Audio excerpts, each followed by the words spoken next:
आपके मित्र हैं।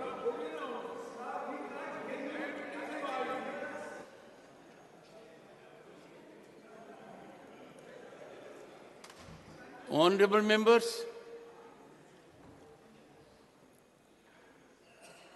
I have the pleasant opportunity to wish birthday greetings to Honorable Member of Parliament, Sri Mohammad Nadimul Haq.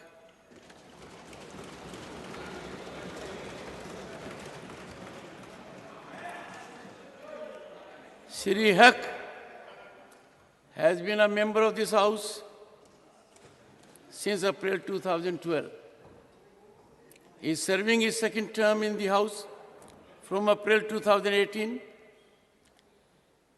He is a journalist and writer and takes keen interest in sports.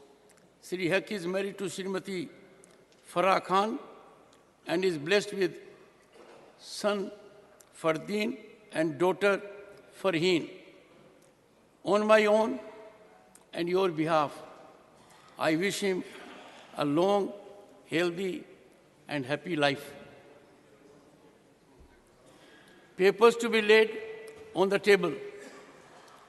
Shri Kiren Rijuji. सभापति महोदय, राज्यसभा में आज की कार्यसूची में मेरे नाम के आगे उल्लेखित पृथ्वी विज्ञान मंत्रालय से संबंधित दस्तावेज सभा पटल पर रखने का अनुमति प्रदान करें। श्री पंकज चौधरी। माननीय सभापति जी, मैं आज की कार्यसूची में मेरे नाम के सामने उल्लेखित कागजात आपकी अनुमति से सदन के पटल पर रखता हूं।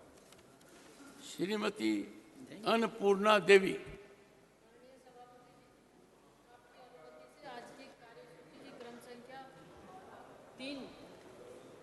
मेरे नाम के सामने उल्लिखित दस्तावेजों को मैं सभा पटल पर रखती हूँ। डॉक्टर सुभाष सरकार।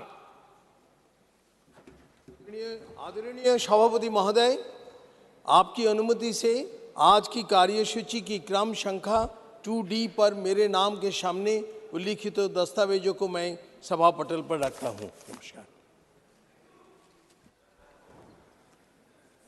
Report of the department related Parliament Standing Committee on Labour, Textiles and Skill Development, Shri Vijaypal Singh Tomar.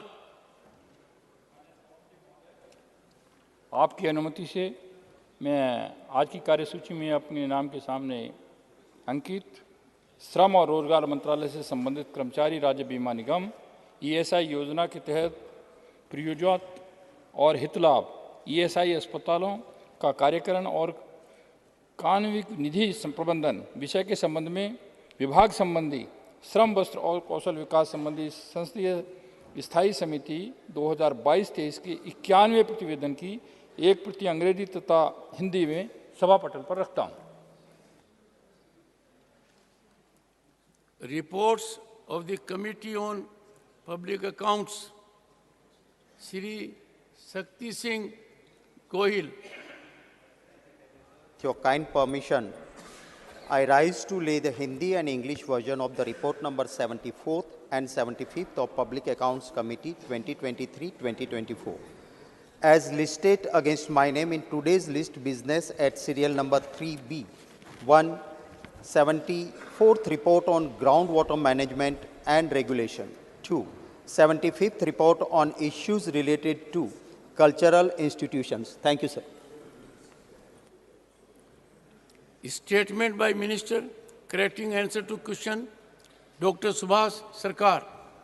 आदरणीय सभापति महोदय, आपकी अनुमति से आज की कार्यसूची के क्रम संख्या 4 पर मेरे नाम के आगे उल्लिखित कार्य में 29 मार्च 2023 को पूछे गए अतारांकित प्रश्न संख्या 3231 देश में विद्यार्थियों द्वारा की जाने वाले आत्महत्याएं के उत्तर में शुद्धिकरण के बारे में वक्तव्य देता हूं। नमस्कार। Honorable members,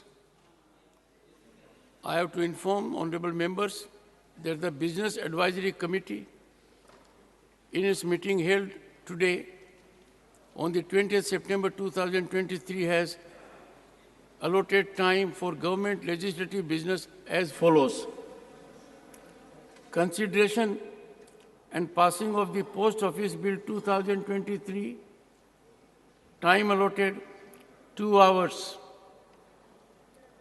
Consideration and passing of the Constitution 128th Amendment Bill 2023, after it is considered and passed by Lok Sabha, time allotted 7.5 hours.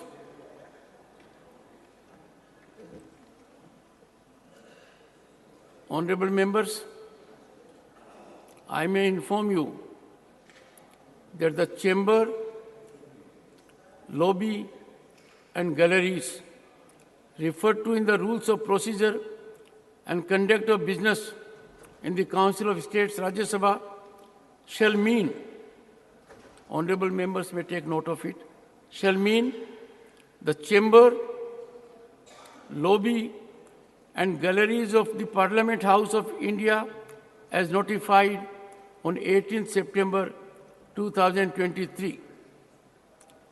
Honorable members may further note the lobby has extended or elongated areas that are to be used as sitting lounges by the honorable members.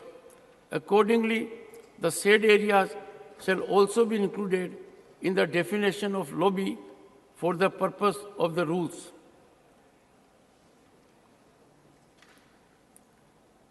Honorable members, I have received one notice under Rule 176 for short duration discussion. The same is from Sri A.A. Rahim, CPIM. The notice is under my active consideration. Honorable members, it gives me immense pride that we are going to have a discussion on the achievements of Bharat in space exploration to commemorate the glorious accomplishments of our space scientists. From the inception of our space program, we have consistently pushed the boundaries of space exploration and our achievements in this domain. These have catapulted the nation onto the global center stage. From Chandrayaan missions to the Moon, Mars, orbiter mission, Mangalyaan, and Aditya L1 solar exploration, India has shown to the world that the sky is not the limit, it is just the beginning. Over the span of nearly 6 decades, India's space program has seen the country evolve from a nation relying on foreign launch vehicles to becoming fully self-reliant with its indigenous launch capabilities. Notably, India has not only developed the capacity to launch its own satellites, but has also extended its services to launch satellites for other countries. Honorable members, from January 2018 to November 2022, the ISRO achieved a significant milestone by successfully launching a total of 177 foreign satellites from a diverse array of countries. So far, we have launched 424 foreign satellites, of which more than 90%, 389, were launched in the last 9 years. We have launched satellites of USA, 231, UK, 86, and Singapore, 20. They are the top 3 beneficiaries of India's international cooperation in this sector. Having diligently attended to our country's development needs through our space endeavors and enhancing communication infrastructure, to enabling remote sensing and weather forecasting, it is only but natural that we now decisively turn our focus towards the uncharted realms of planetary exploration and deep space missions. With the latest successful Chandrayaan-3 mission, India's space agency, ISRO, has etched its name in the annals of space exploration. India is only the fourth country in history to have soft-landed a spacecraft on the moon, and the first to have done so in the moon's south polar region. Exhibiting tremendous tenacity and turning failures into stepping stones for future success, ISRO took away the right lessons from preceding Chandrayaan-2 mission. Honorable members, as Governor of the State of West Bengal, I was in the Science City, Kolkata, on 7 December 2019, past midnight, with a group of young boys and girls. The landing was not soft. I had then remarked that Chandrayaan-2 was a major success, though was not 100%. The lessons we had learned from this mission helped us to see ultimate success in Chandrayaan-3. With this achievement, India is now a member of the Artemis Accords, the US-led multilateral initiative to place humans on the moon by 2025, and subsequently advance human space exploration throughout our solar system's broader vicinity. Honorable members, our achievements reach beyond the lunar surface.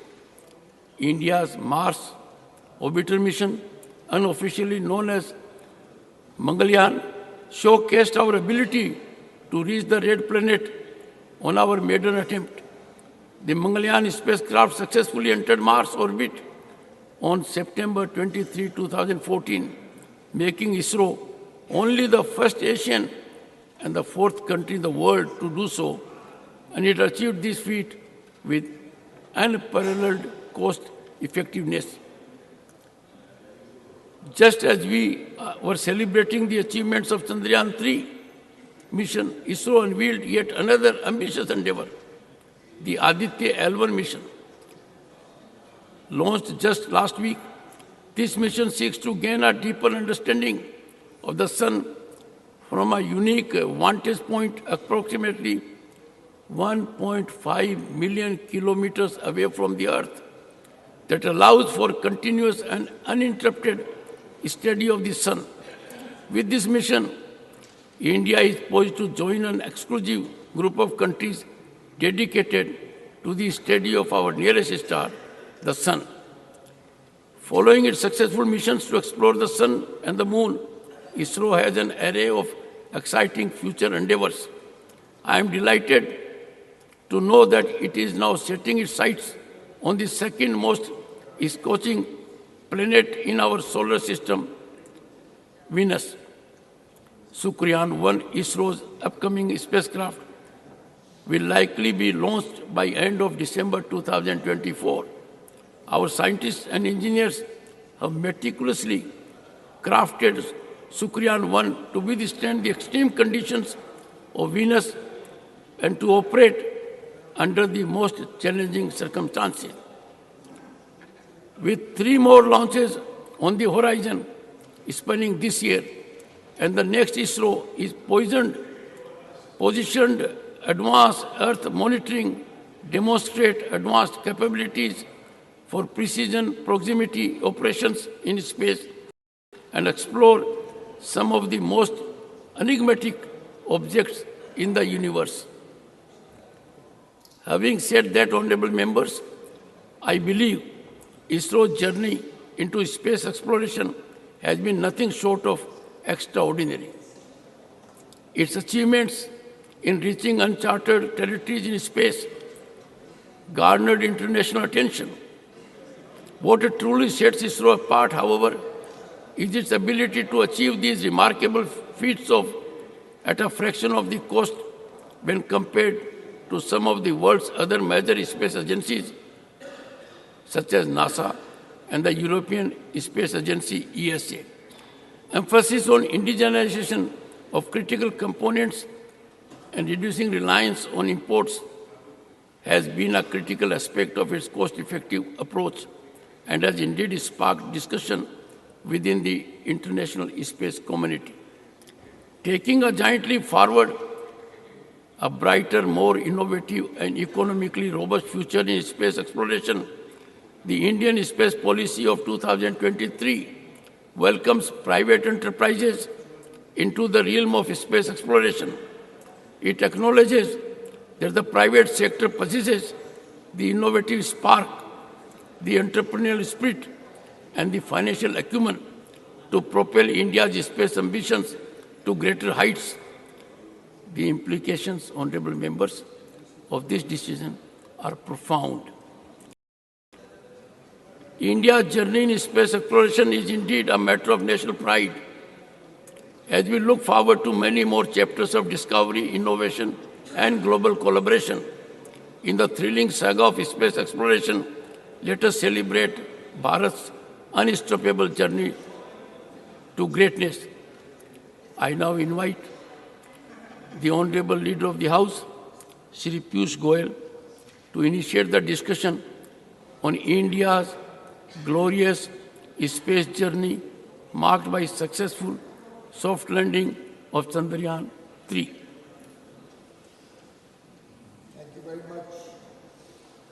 Thank you very much, Honorable Chairman, sir.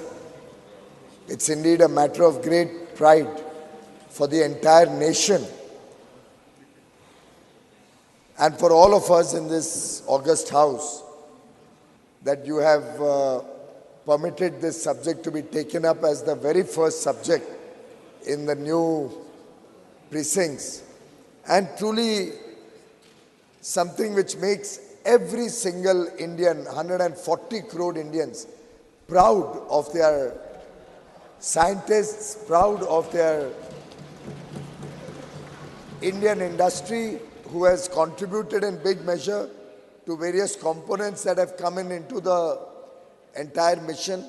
And today, as I stand before you, I think this is one moment in history that will be etched for generations to come as the turning point in which India truly entered the space age as one of the top 4 countries in the world.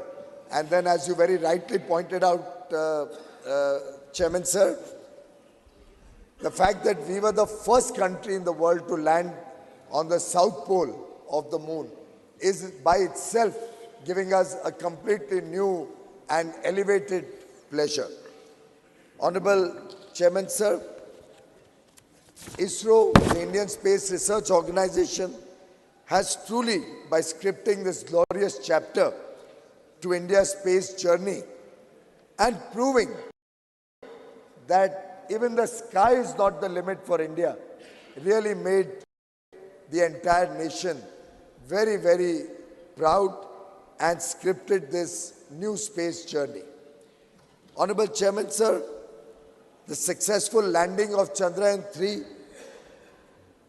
is a trailblazing event which happened over years of consistent focus on the subject, a lot of research, a lot of effort, a lot of successes, a lot of failures. And this has been one area in which India has progressed from step to step. Every time, even we have taken adversity that the mission faced in its stride, learned from our failures, made failure the stepping stone to success, and finally, the historic achievement of the landing is a matter of great pride for every Indian.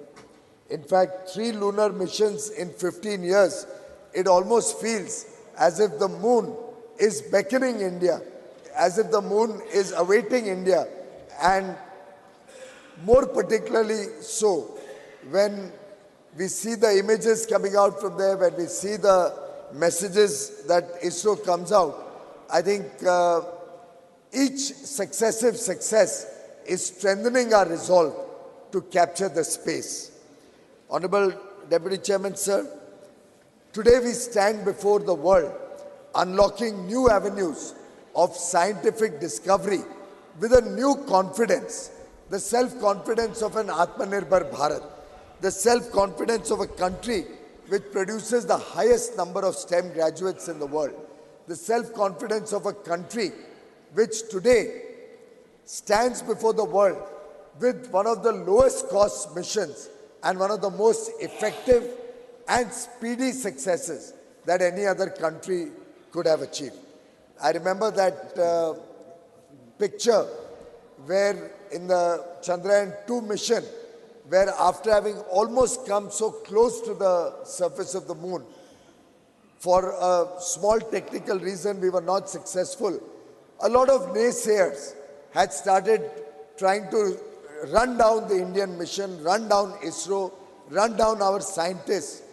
And for all those naysayers, for all those people who have this negativity about India, जो नकारात्मक सोच के लोग हैं, उन सब के लिए उस दिन सबक था, जैसे प्रधानमंत्री नरेंद्र मोदी जी ने गले लगाया उस समय के इसरो के चेयरमैन को, उनको उनकी क्षमता के ऊपर उनको बधाई देते हुए आगे के लिए, आगे की चुनौतियों के लिए उनको तैयार किया, उनको उनका आत्मविश्वास बढ़ाया, उनको प्रोत्साहित किया। मैं समझता हूँ वो जो चित्र है वो देश के 140 करोड़ लोगों के जहन में, उनके दिल में, उनके मन में बस गया है। और उस दिन के उस प्रोत्साहन को, उस दिन के माननीय प्रधानमंत्री नरेंद्र मोदी जी के वाक्यों को, जैसे उन्होंने पूरे जी जान से अपने जीवन का एक अंश बना लिया और अपने जीवन का मिशन पर आते हुए जिस प्रकार से आगे चले, इतने कम समय में उसके बाद चंद्रयान-3 का सक्सेस, G20 के थोड़े ही दिन पहले, मैं समझता हूँ पूरे देश के लिए बहुत ही गर्व की बात है। मुझे ध्यान है कि जयपुर में हमारी G20 की ट्रेड एंड इन्वेस्टमेंट मिनिस्टर्स की, वाणिज्य और निवेश के मंत्रियों की बैठक चल रही थी। बैठक 24 और 25 अगस्त को होनी थी। उसी की पूर्व संध्या पे 23 अगस्त को ये हमने सभी ने मिलके एक साथ जब मून लैंडिंग देखी चंद्रयान-3 की, जो गौरव हम सबको महसूस हुआ, जिस प्रकार से पूरा देश गौरवान्वित हो रहा था उस दिन, मैं समझता हूँ वो इतना इन्फेक्चुअस था, उसका प्रभाव विदेश से आए हुए मंत्रियों के ऊपर भी इतना गहरा था कि लगभग विश्व के सभी बड़ी ताकतों के नेता, सभी बड़े देशों के वाणिज्य और उद्योग से संबंधित, निवेश से संबंधित मंत्रियों ने अपने अपने भाषण में, हमारी मीटिंग में, हर एक ने एक स्वर में भारत की तारीफ की, भारत की उपलब्धता को बहुत ही विशेष बताया, बहुत ही साइंटिफिक कम्युनिटी के लिए, हमारी साइंटिफिक अचीवमेंट के लिए भारत की सराहना की और माननीय प्रधानमंत्री नरेंद्र मोदी जी को बधाई दी। उस मौके पे भी G20 की मीटिंग में दुनिया भर के नेताओं ने कि अब Bharat, India is truly arrived at the world stage, अब भारत विश्व पटल पे अपनी छाप छोड़ रहा है।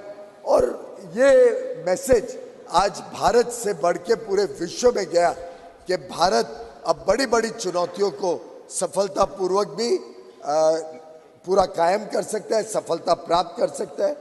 और मैं समझता हूँ कि पहले हम सुनते थे US, USSR, चाइना, ऐसे देशों ने हजारों लाख करोड़ रुपए खर्च के ये एक एक मिशंस किए थे। भारत एक ऐसा देश है जिसने बहुत कम खर्चे पर, बहुत कम लागत पर और अधिकांश जो उसमें पुर्जे लगे वो भारत में बनने के कारण, मेक इन इंडिया के जो जोर लगाया गया उसके कारण आज भारत को एक अलग ही श्रेणी में लेके जाता है। अब कई देश, और उस मीटिंग के दौरान भी कई देश के मंत्रियों ने मुझसे साझा बातचीत की कि अब वो भी चाहते हैं कि स्पेस मिशन में हमारे साथ जुड़ें, वो भी चाहते हैं कि उनके भी जो फ्यूचर स्पेस प्लान्स हैं उसमें भारत के साथ साझा भागीदारी करना चाहते हैं, पार्टनरशिप करना चाहते हैं, सीखना चाहते हैं। और जॉइंट एंडेवर्स आगे चल के बढ़ाना चाहते हैं स्पेस की तरफ। माननीय उपसभापति महोदय, जो दोनों मिशन लाइफ हुए लैंडर और रोवर के, इसका जो सराहना हमने अलग अलग पत्रकारों में देखी, उसके 3 प्रमुख जो उद्देश्य थे, 3 मेन ऑब्जेक्टिव्स ऑफ चंद्रयान-3, वो तीनों इतनी सफलतापूर्वक, इतने प्रिसिशन से, एग्जैक्ट 6:04 पे जो लैंडिंग हुई, वो तीनों जो हमारे लक्ष्य थे, एक था कि सेफ एंड सॉफ्ट लैंडिंग हो मून सरफेस के ऊपर, दूसरा था कि हम डेमोन्स्ट्रेट कर सके, दिखा सके रोवर ऑपरेशंस, जो मून पे रोवर बाहर निकला और उसने जो ऑपरेशंस करी, और ऑन साइट एक्सपेरिमेंट्स जो लूनर सरफेस पे करने थे। ये तीनों पे 100% सफलता प्राप्त करना, ये हम सबका सौभाग्य है। और मैं अपने पूरे सदन के मेंबर्स की तरफ से आपके माध्यम से प्रधानमंत्री नरेंद्र मोदी जी को, जो टीम स्पेस और साइंस एंड टेक्नोलॉजी की केंद्र में और राज्यों में इस विषय के ऊपर चिंता करती है, और जो पूरा इसरो की टीम है जिसने इस पे दिन रात मेहनत करके, विशेषकर जो हमारी महिला साइंटिस्ट हैं, उनको मैं विशेष करके धन्यवाद भी देता हूं, उनको बधाई भी देता हूं। हमने देखा है गत दिनों में कैसे महिला साइंटिस्ट ने एक प्रमुख भूमिका निभाई है हमारे अलग अलग स्पेस मिशंस में, और ये महिला साइंटिस्ट आज वास्तव में भारत का गौरव बनी है, और मुझे लगता है हम उसका एक प्रकार से उनको धन्यवाद के रूप में तोहफा आज लोकसभा में, और उम्मीद करते हैं कि वहाँ से पास होके आज रात तक आ जाए यहाँ, तो कल राज्यसभा में हम जब महिला आरक्षण पास करेंगे, कॉन्स्टिट्यूशन अमेंडमेंट बिल पास करेंगे, मैं समझता हूँ एक सही मायने में हमारी बहनों के लिए, हमारी माताओं के लिए, हमारी छोटी बिटियाओं के लिए, जिन्होंने इतने बड़े लक्ष्य प्राप्त करने में अपना अमिट छाप छोड़ी है, इतना बड़ा योगदान दिया है, वो भी एक पूरे देश और विश्व को मैसेज जाएगा कि ये देश बहुत कृतज्ञ देश है। ये देश महिलाओं के सम्मान करने में कोई कटौती नहीं करता, और आगे चल के महिलाओं को और बड़े रूप में इस देश के विकास के प्रवाह में जोड़ने के लिए अहम कदम उठा रहे हैं। माननीय उपसभापति महोदय, ये जो विक्रम लैंडर था, जो प्रज्ञान रोवर था, और जो प्रोपल्शन मॉड्यूल था, ये भारत में बना। मुझे याद है 2014 में जब मेक इन इंडिया का माननीय प्रधानमंत्री जी ने आह्वान किया था, तब कई सारी टिप्पणियां आती थी कि ये मेक इन इंडिया सफल नहीं हो रहा है, मेक इन इंडिया में क्या हो रहा है, क्या नई चीज करी। पीछे भी हाल में भी कुछ दिनों पहले एक नेता का बयान मैं पढ़ रहा था, जो एक प्रकार से बड़े ओछे शब्दों में बहुत छोटे स्तर पर मेक इन इंडिया के मजाक उड़ाने की कोशिश हो रही थी। मैं समझता हूँ हमारे इस मिशन ने, चंद्रयान-3 ने और इसरो की कामयाबी ने एक पूरी तरीके से सिद्ध कर दिया कि भारत में बना हुआ सामान, भारत में बने हुए पुर्जे, भारत में बने हुए अलग अलग जो इस पूरे मिशन में कंपोनेंट्स लगे, इक्विपमेंट लगा, इसने इस देश को नई ऊंचाइयों तक पहुंचाया।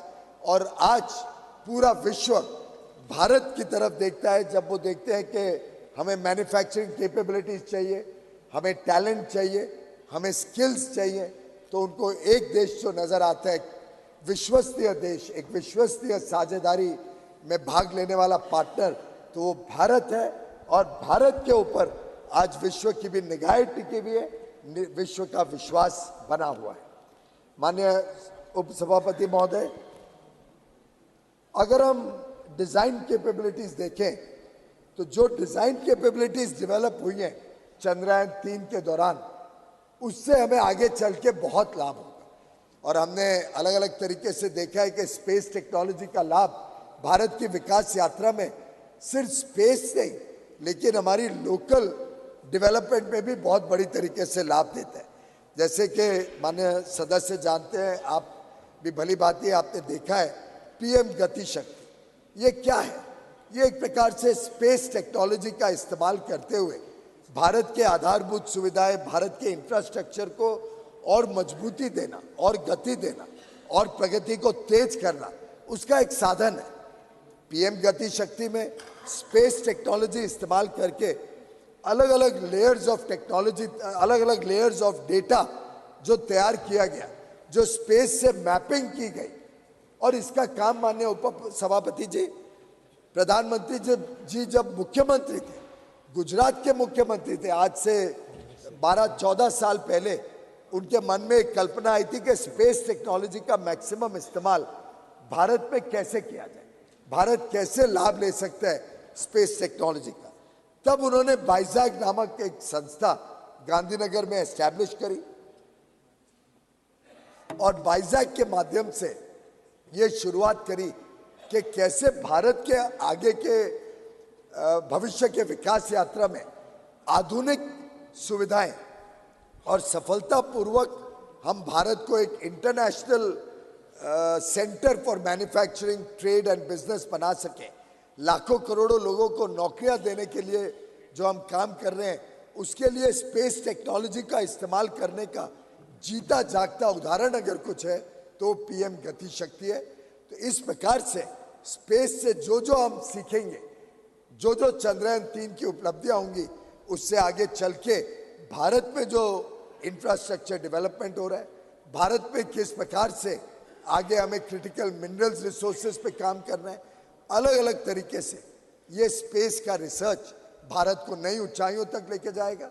और मेरा विश्वास है कि इस उपलब्धि में हम सब मिलके जो आगे के बड़े एम्बिशियस प्लान्स हैं, जो योजनाएं हैं, जो हमारी दूरदर्शी सोच है देश की कि कैसे स्पेस टेक्नोलॉजी और हमारे स्पेस मिशंस भारत को आगे लेके जाने में काम करेंगे। ये जो नया उत्साहित भारत है, ये जो एस्पिरेशनल इंडिया की नई आकांक्षाएं हैं, इसको पूरा करने में गगनयान, चंद्रयान के बाद आने वाला जो गगनयान मिशन है, जो लगभग 2024 में अनुमानित प्लान है, उसको भी हम कैसे सफल बनाएंगे, उसके लिए हम सब ने इसरो को शुभकामनाएं देनी है। हम सब मिलके एक संदेशा दें कि आगे आने वाले गगनयान के लिए भी इसरो सफल हो, पूरी तरीके से सफल हो। हमारी माता बहनें, हमारे इसरो के साइंटिस्ट जो पूरी लगन के साथ इसमें लगे हुए हैं, उनको हम यहाँ से एक शुभ संदेश दें कि उनका गगनयान मिशन भी सफल हो। हमने ऑलरेडी देखा आदित्य मिशन, जो आदित्य L1 जो सूरज के और भारत के बीच में, जो अर्थ और सन के बीच में यहाँ से लगभग 15 लाख किलोमीटर दूरी पे जाके स्टेशन होगा, जो लैग्रैंज पॉइंट है, वहाँ से स्टडी करेगा सूर्य की किरणों की ताकत, सूर्य की ताकत को। तो उस पॉइंट तक सफलतापूर्वक पहुँचे, वो रास्ते में है, उसका लॉन्च सक्सेसफुली हो चुका है और वो पहला डेडिकेटेड स्पेसक्राफ्ट मिशन है जो सूर्य को स्टडी करने के लिए यहाँ से भेजा गया है। इसी के साथ साथ एक डेडिकेटेड पोलरीमेट्री मिशन एक्सपोसैट, जो एक्सरे के माध्यम से पोलरोमीटर सैटेलाइट के रूप में बाहर काम करेगा। इस तरीके से हमारी जो नए नए आगे की योजनाएं हैं, उसके लिए हम सब मिलके इस सदन से एक स्वर में एक बड़ा अच्छा संदेश और शुभकामनाएं भेजें। तो एक तरफ बधाई चंद्रयान 3 के सफलता के लिए, दूसरी तरफ शुभेच्छा आगे के बड़े बड़े लक्ष्यों को प्राप्त करने के लिए। ये जब एक स्वर में पूरा सदन ये मैसेज भेजेगा, तो मैं समझता हूं कि सभी जो इस मिशन के साथ जुड़े हुए हैं, चाहे वो प्रधानमंत्री नरेंद्र मोदी जी का प्रोत्साहन हो, चाहे हमारे अफसरगण हो, चाहे इसरो के साइंटिस्ट हो, हर एक व्यक्ति जो अलग अलग इन मिशंस में अपने अपने पुर्जे, अपने अपने कंपोनेंट्स, इक्विपमेंट्स बना के योगदान दे रहे, और एक प्रकार से 140 करोड़ देशवासियों का उत्साहवर्धन करने का काम आज पहले ही सिटिंग में, कल पहली सिटिंग थी, आज पहले ही डिस्कशन में हम ये जो संदेश देने जा रहे हैं, ये भी बड़ा शुभ संदेश है। कल यहाँ पे महिलाओं को आरक्षण देने का काम भी मैं उम्मीद करता हूँ कि सर्वसम्मति से जब ये सदन पास करेगा, पारित करेगा, तो दो शुभ संदेश, एक तरफ यहाँ का हमारा प्रवेश, आज का ये चंद्रयान 3 का बधाई का और शुभकामनाओं का मैसेज इसरो को, और तीसरा कल महिलाओं को, हमारी माता बहनों को आगे की जो लेजिस्लेटिव भारत की प्रवाह है, जो आगे जो भारत के आगे आने वाले दिनों में अमृत काल में विकसित भारत बनाने की जो जर्नी रहेगी, उसमें हमारी माता बहनों का, महिलाओं का आरक्षण देके इस सदन पार्लियामेंट में और ज़्यादा योगदान मिले, उसके लिए जो हम कदम उठाने जा रहे हैं, मैं समझ पार्लियामेंट, लोकसभा में और असेंबलीज में, दोनों में जो हम कदम उठाने जा रहे हैं, ये तीनों ये शुभ संदेश एक प्रकार से एक नई सुबह लेके इस सेशन को भी यादगार बनाएगा। ये नई सुबह देश की अमृत काल की यात्रा में भी हम सब के लिए ऐतिहासिक क्षण बनेगी, और हम सब इसके साक्षी हैं, हम सब इसमें भाग ले रहे हैं। ये हम सबका बहुत बड़ा सौभाग्य है। आपने मुझे इस चर्चा को शुरू करने के लिए मौका दिया, इसके लिए मैं आपका आभारी हूँ। बहुत बहुत धन्यवाद माननीय पीयूष गोयल जी। माननीय Shri Jairam Ramesh ji. Thank you, sir. Sir, I rise to speak on a discussion that is entitled India's Glorious Space Journey Marked by Successful Soft Landing of Chandrayaan-3. Sir, listening to the Leader of the House, it appeared as if this glorious space journey started only in 2014. Yes. And that the Sutradhar of this space journey is the Prime Minister. I want to take this occasion, sir, to revisit this glorious space journey, not to make political debating points, but to pay tribute to a remarkable generation of Indian scientists and technologists who could have worked anywhere in the world, but chose to come back to India in the 1950s and 1960s. Sir, I have before me a government order issued on the 22nd of February 1962. This is the 22nd of February 1962, an office order issued by the Government of India, which reads that the Union Government has set up the Indian National Committee for Space Research. The committee is set up on the recommendations of the Scientific Advisory Committee to the Cabinet, will advise the government on the promotion of research in and exploration of space and its utilization of peaceful purposes. India's glorious space journey began on the 22nd of February 1962, which was marked by the establishment of the Indian National Committee on Space Research. There were two people who were responsible for getting this INCOSPAR set up. Both were the great scientists of India. One was Homi Bhabha, who was then the chairman of the Scientific Advisory to the Committee to the Cabinet, and the second was Vikram Sarabhai, a great name, a man who had a vision for Indian space, and I expected the Honorable Leader of the House at least to make a passing mention of Vikram Sarabhai. Sir, I'm not yielding. Please. Sir, it was 2 weeks before INCOSPAR was set up that the Prime Minister of India, the then Prime Minister of India, Jawaharlal Nehru, went to Ahmedabad to visit the physical research laboratory that was created by Vikram Sarabhai way back in 1947. Sir, this is a photograph I have of Pandit Nehru with Vikram Sarabhai and E.V. Chitnis in the old Parliament House. You could have seen this photograph, but in this new Parliament House, we need a telescope to see each other. I don't have a telescope, sir, but you can take me for my word. This is a photograph of the Prime Minister of India with Vikram Sarabhai and Professor E.V. Chitnis, who is 97 years old and is still alive. He is one of the key figures in this space journey. And in fact, Professor Chitnis's greatest contribution to our space program was the recruitment of a young engineer from the Madras Institute of Technology named APJ Abdul Kalam. Sir, after the establishment of INCOSPAR on the 22nd of February 1962, the second milestone in this glorious space journey was on the 21st of November 1963, when India launched its sounder rocket from Thumba, near Trivandrum. This was called TERLS, the Thumba Equatorial Research Launching Station. This was the first sounding rocket launched way back on the 21st of November 1963. And this was made possible because of Vikram Sarabhai, because of H.G.K. Murthy, because of Abdul Kalam, because of E.V. Chitnis, and a large number of scientists and technologists. So ISRO was created on the 15th of August 1969.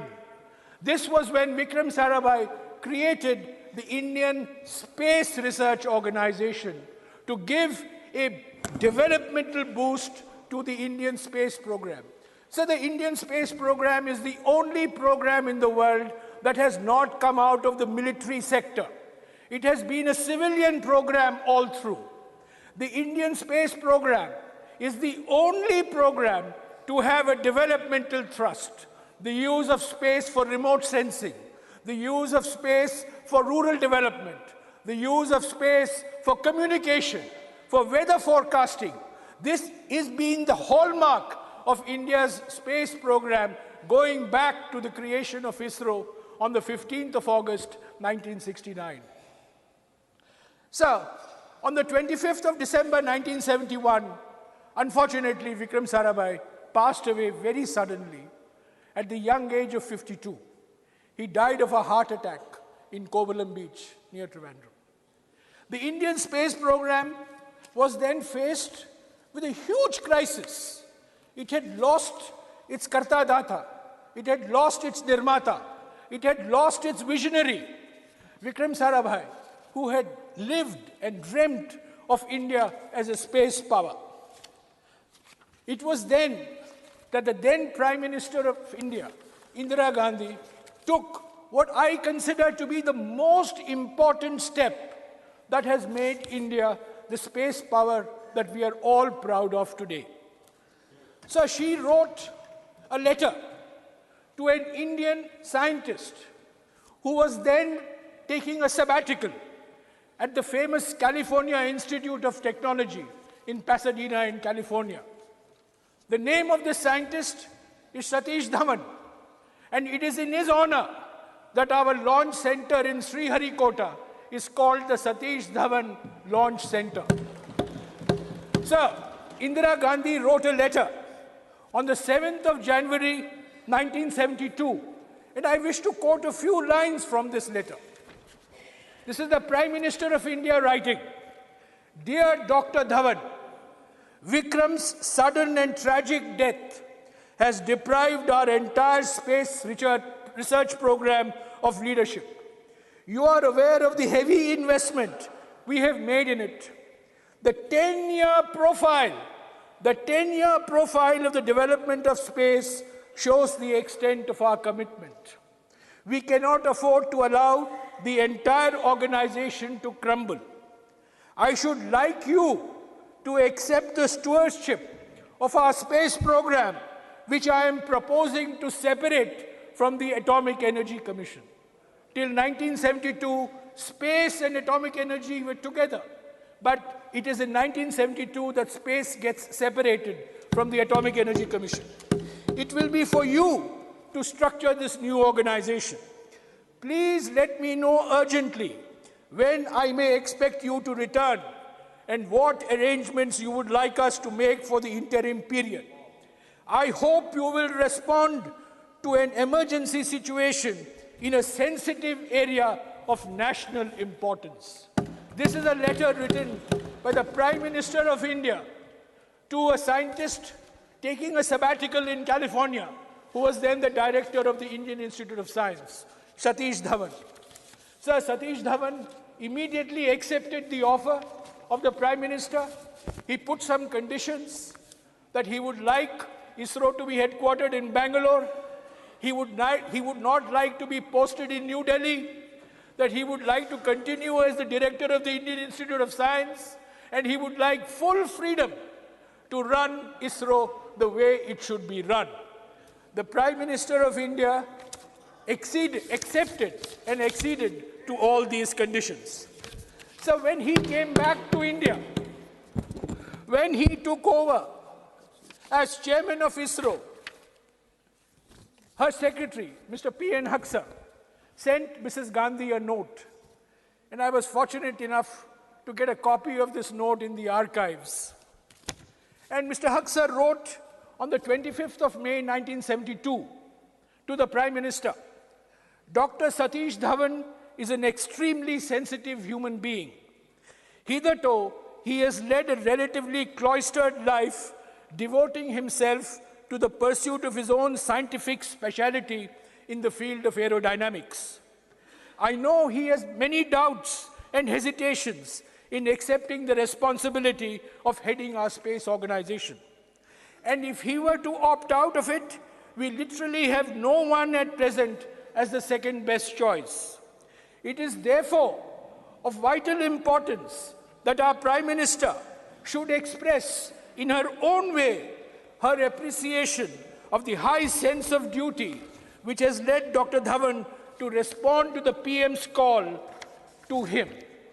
It is equally necessary to say that Dr. Dhawan will continue to receive her personal support in sorting out any problems he may run up against any administrative and other fields, and that Dr. Dhawan should not hesitate in coming to the Prime Minister, and that he will always have direct access.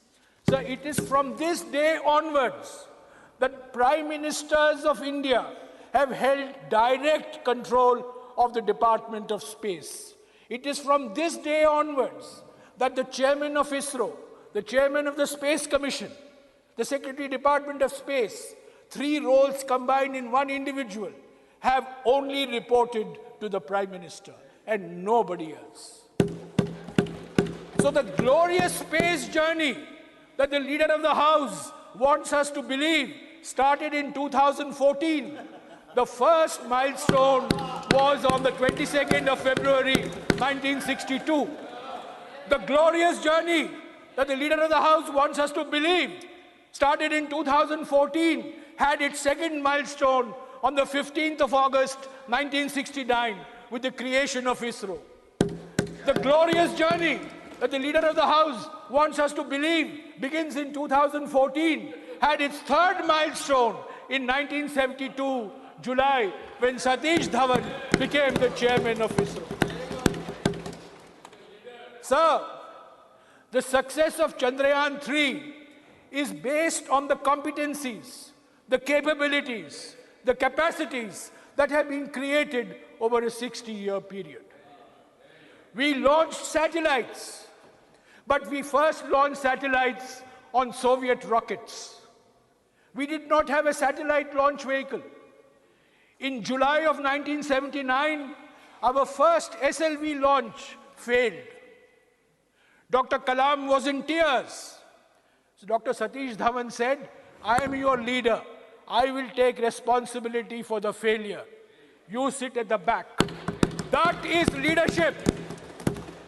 In August of 1980, the SLV-3 succeeded. Dr. Dhawan said to Kalam, Kalam, you take credit for this. I will sit at the back. This is leadership. Leadership is not taking credit when things are going good and run away when the things are going bad. Leadership is when you have the courage to take the responsibility for things that are going wrong as much as you take credit when things are going right. So this is the milestones of a successful journey, sir. There have been many scientists, and I want to recall, I have mentioned Homi Bhabha, I have mentioned Vikram Sarabhai, I have mentioned Abdul Kalam, There's a great scientist of India who is forgotten today. He is the only scientist who has worked and contributed for a nuclear program as well as for our space program. And if you go to the Vikram Sarabhai Space Center in Thiruvananthapuram, you will see a statue of him in the space organization headquarters. His name is Brahma Prakash. He's probably one of the greatest metallurgists that India has produced. And he made a huge difference to our space program and to our atomic energy program. We have had a succession of chairmen. We had Satish Dhawan, U.R. Rao, Madhavan Nair, Kasturi Rangan, Radhakrishnan, Shivan, and now of course we have Somnath. Each of them have made contributions because the political leadership has given them the freedom to make those contributions. Sir, I also want to say that India's space program has always had a developmental orientation. It has always been space for development, space for communication, space for rural development, space for weather forecasting, space for identifying sources of water. Indian scientists and technologists have never seen India's space program as a symbol of Indian nationalism. It has always been seen in a developmental perspective. It has always been seen as an instrument of fulfilling developmental aspirations. And that's why we had INSAT, the Indian National Communication Satellite. And it is because of INSAT that we improved our weather forecasting. We located sources of water. We created new maps. We created platforms like Bhuvan. So while it is natural for all of us to take pride, I would like to urge all of us to please look at our space program fundamentally as an instrument of development and not as an instrument of muscular nationalism. This has been the hallmark of India's space program for the last 60 years. And let it be in that spirit with which it was founded by our scientists and technologists. So, I am entirely in agreement with the Prime Minister when he said yesterday that the Chandrayaan-3 achievement creates a new excitement for science. But sir, what is the point creating an excitement of science when you're removing Darwin's theory of evolution from textbooks? What is the importance of creating excitement of science when you reject Newton, you reject Einstein, you think all knowledge was available to India 2000 years ago? Sir, that is not a scientific temper. Scientific temper is the spirit of inquiry, is a spirit of questioning. We have had glorious tradition. We have had glorious tradition in mathematics. We have had a glorious tradition in metallurgy. We have a glorious tradition in astronomy.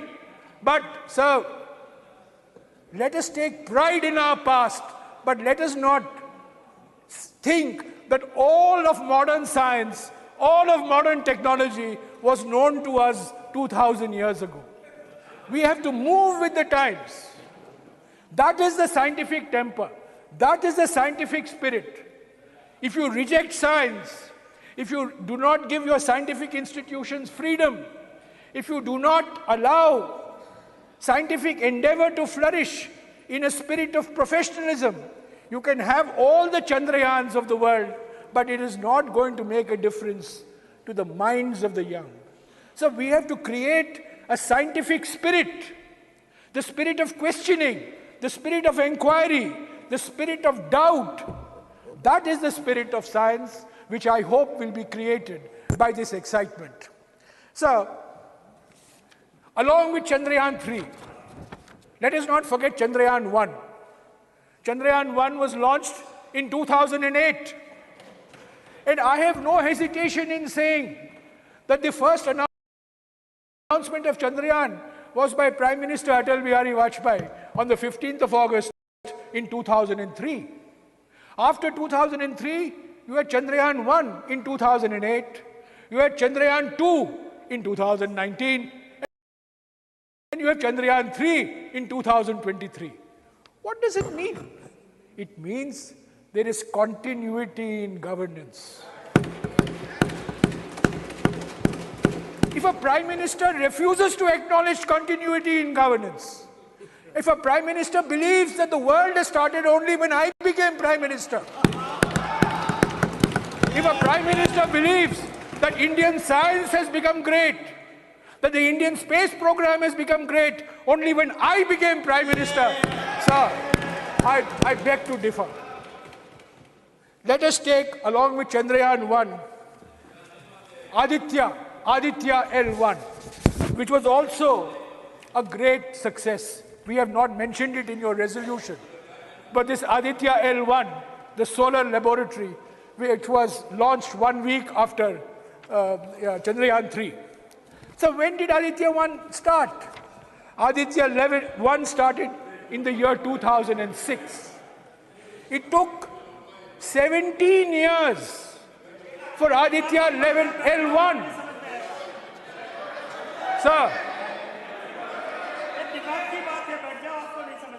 Sir, can I finish?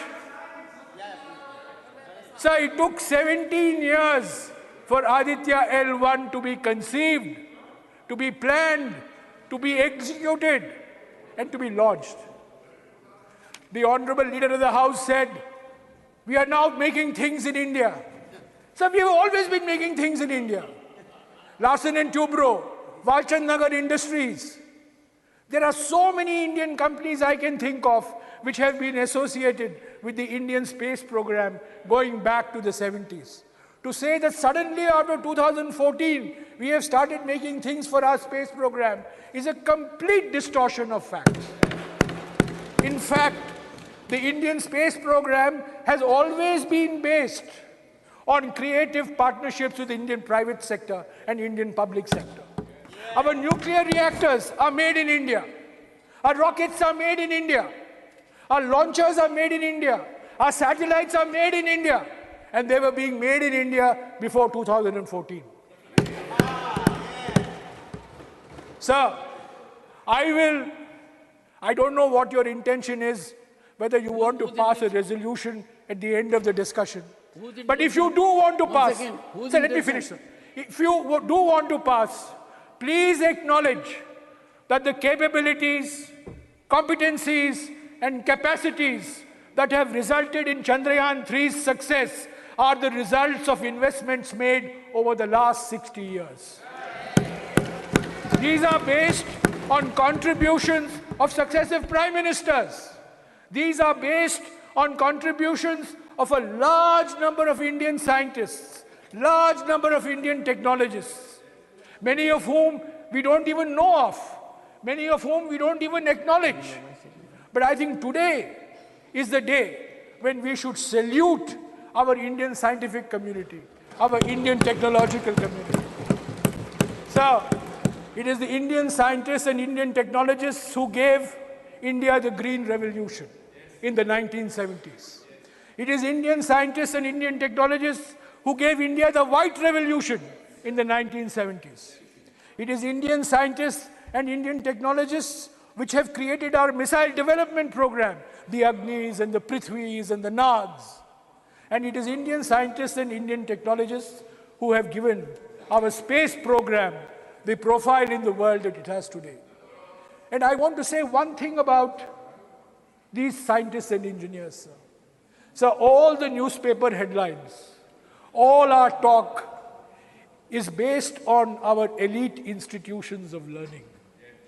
I happen to come from one of them. But I have no hesitation in saying that the contributions in the space program have come from men and women who are graduates of government engineering colleges, of lesser-known engineering colleges. They are not from IITs, they're not from IIMs, but they are from colleges in Kollam, colleges in Trivandrum, colleges in Surat, colleges in Baroda, colleges in Pune, colleges in Bhopal, in Rajasthan, colleges in Indore, colleges in Jaipur. This is what colleges in Chennai. Sir, this is the strength of Indian science. The strength of Indian science doesn't come from 5 institutes or 10 institutes or 15 institutes. The strength of Indian science comes from a very large population of engineering institutions, which we have to nurture, which we have to upgrade, which we have to recognize, and which we must give full freedom for them to operate. So, sir, I associate myself with the sentiments of the Leader of the House, who has not heard whatever I have said because he's been busy in conversation with the person next to him throughout. He has been busy in conversation throughout.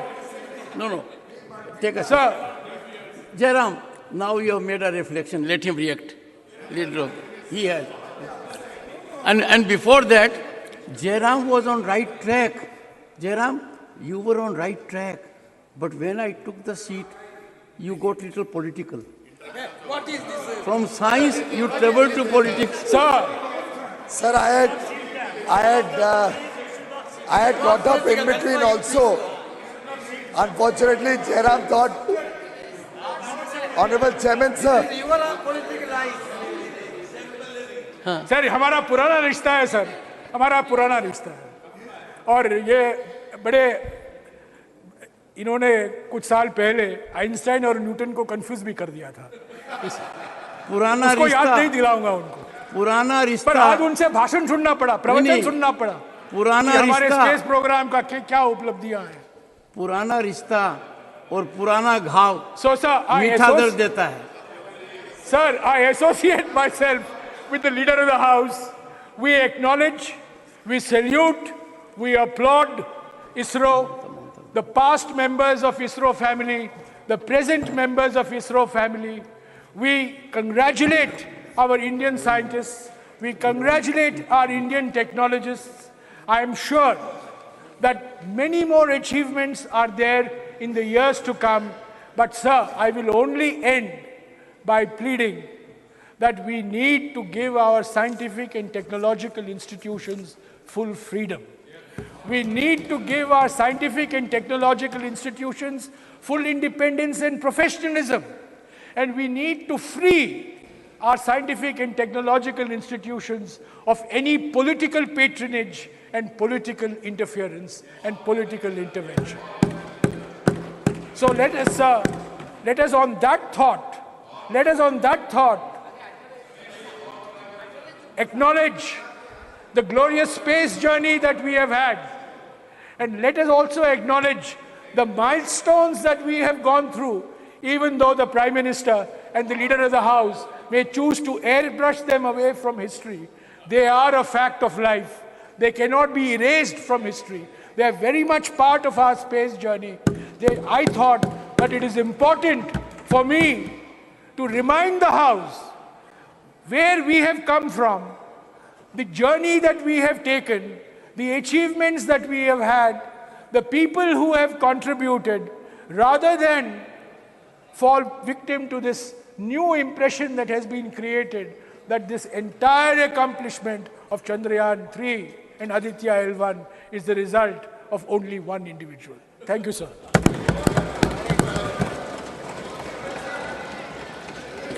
Shri Jawar, okay. Got up as soon as Jairam initiated, and you are right, he started on the right track. I had got up, unfortunately he did yield, only to say I fully agree with him and associate with him when he was talking about the journey. But now since he has also taken it to a political level, I have only 2 comments to make, sir. Of course, the journey is extremely important. We have all assembled here. We are all going to speak about various aspects of the journey, and we have many other speakers who will be delving on who played what role, who provided what kind of funding support, who made this whole mission really get the kind of speed and scale that made it a success. But at the end of the day, I'm sure my honorable colleague and friend, Jairam, will also appreciate that People run many races. There are marathons run, there are sprints run, there are 100 meters, 200 meters, 42 kilometers, all sorts of races. But ultimately, one must also acknowledge that it's the Your turn will grit come. and determination Your turn. that makes the winner win. But on the other point where he made a personal comment on me, well, I'm sure everybody is human and everybody can make mistakes. Honorable members. I may not be as infallible as Mr. Jairam Ramesh. He's of course infallible. Please. He has never made any mistakes in life. Right. I have very openly and in public acknowledged I made a mistake at that point of time in the rush of speaking. But I have not made the kind of colossal mistakes that my friend Jairam Ramesh has done when it comes to killing the development journey of India. In so many ways, my friends from Andhra and Telangana are still suffering for the irrational way in which, as the architect of the split of Andhra Pradesh, he left both countries, both states in trouble. I have not politicized it. I have not spoken about his failures when it comes to environment. I have not spoken about how he became an impediment to the very progress of the nation of infrastructure development. I think we can leave Please, that no, take it. Honorable members, please. One second, I'll come to you. I'll come. Please take your seat. Please. Please. Honorable members, I hope the comment I'm making now will be appreciated. The intellectual level of the House is very high. About 3 decades ago, I was in Rajya Sabha as a junior minister. A very distinguished member was making a scholarly address, as Jairam made. At that point of time, there was entry of another member. It is in the context of leader of the House saying, I fully agree with him. I'm on that. So when that member entered, the speaker got worried that member will unsettle him. So immediately says, even my very good learned friend agrees with me, so that he doesn't say otherwise.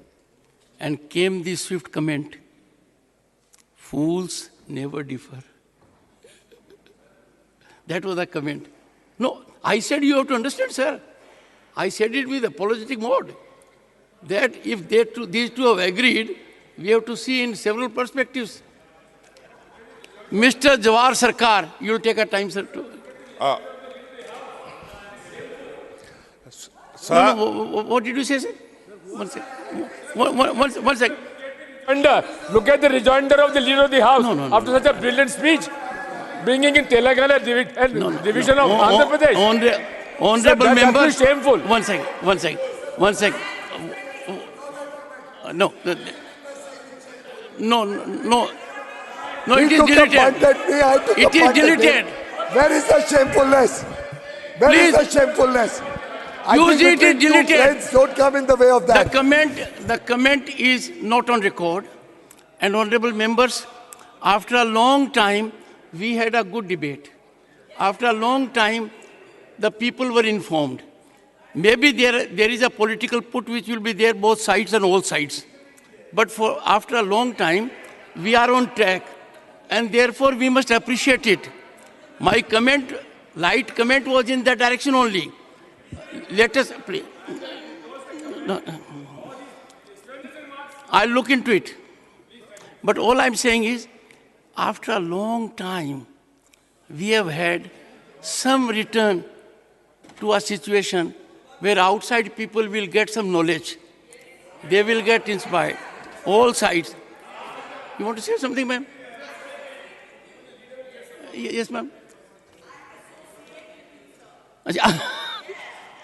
Well, one of the greatest artists, and I have admired her for a long time, several decades.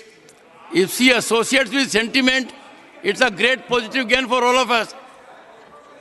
Mr. Jawar Sarkar, and he brings on the table huge bureaucratic experience.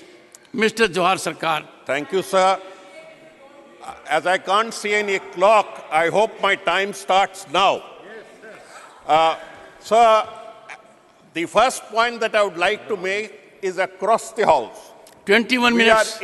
We are Indians first, and as an Indian, we take immense pride in the Chandrayaan mission.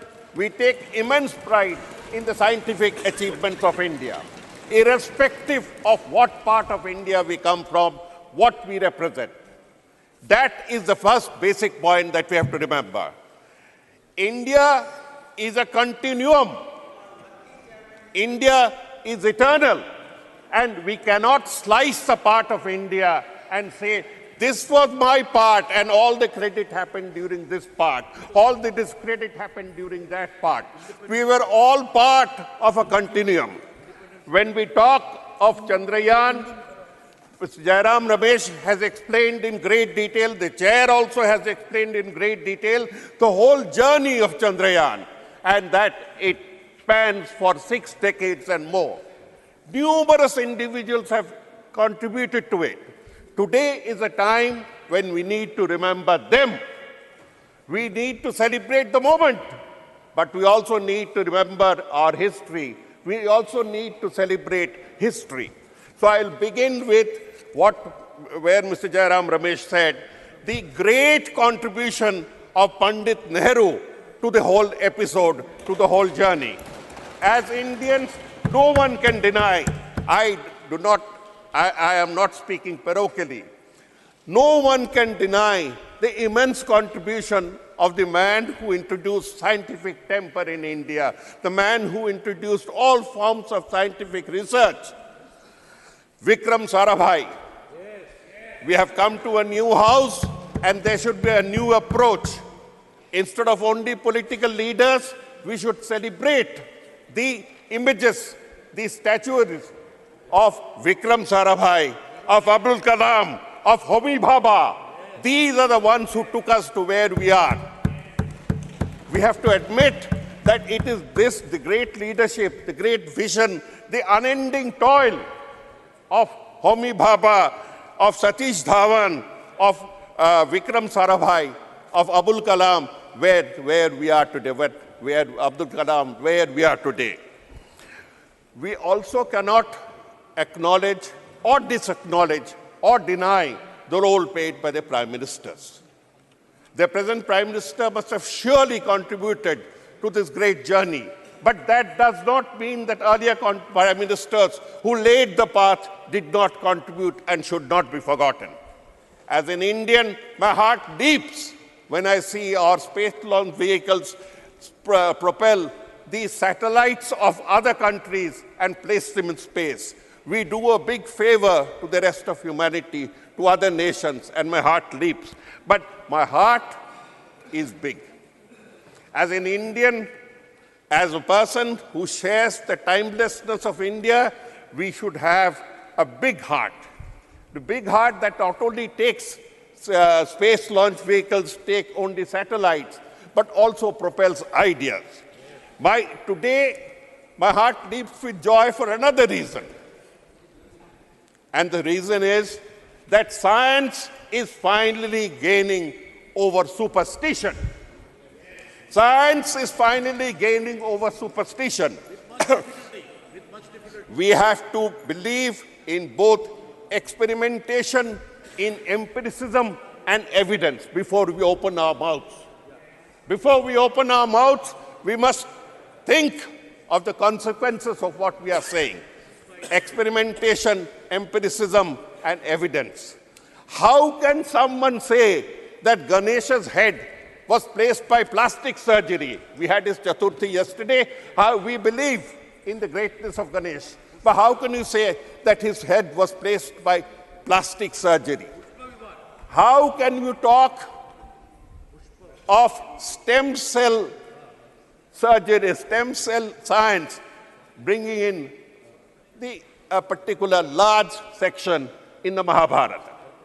We have to have, you have to have both faith in something and faith and a strong belief in rationality. Personally, I don't find any great conflict between a faith in something and rationality. Others may, I don't. As an Indian, I can move along with faith and I can also move along with rationality, but I would not ever like to see the date when faith, superstition, and backwardness trample upon the fruits of science. We have the science minister who comes and says that we reject Darwin. We have another minister who comes and says we reject Einstein. For God's sake, if you reject science, you cannot celebrate science just because the timing was such. You cannot reap the benefits of a timing and then say. We had a science and technology minister who said we discovered the theories of Pythagoras before Pythagoras. For God's sake, you are a minister of the Republic, of Great Republic of India. You cannot make these statements. Please refrain, the leaders. I beseech of you, please restrain them from making irresponsible statements. A vice-chancellor of Andhra University talks about stem cell research. A chief minister talks of Mahabharat, talks of internet and space communication during the age of Mahabharat. Let us from this lesson, let us from this moment take an oath that before we make unscientific comments, we will restrain ourselves, we will stick to science so that we have many more Chandrayans, we have many more Adityas, we have a superior make in India. Since people were talking about contribution, a very important point that we need to remember is that this contribution of Chandrayaan reveals that it is the smaller technological colleges of India that are not in the limelight. Non-IITs, if I may put it bluntly, it is the non-IITs that have landed India into such a glorious position. We are feeding on IITs, but many of the products of IITs are going abroad to serve the interest of world capitalism. To serve the interest of world capitalism, to serve the interest of world domination. Why are we doing it? We need to shift our emphasis to our smaller colleges that have produced. Bengal, incidentally, has sent 31 in the ISRO. We could have said more about it. Now, when I mentioned about superstitions, I also come to two spoiler points. We have spoken about the greatness of ISRO, but we have not mentioned one word about the Devas Antriksh scandal. The Devas Antriksh scandal remains alive till today.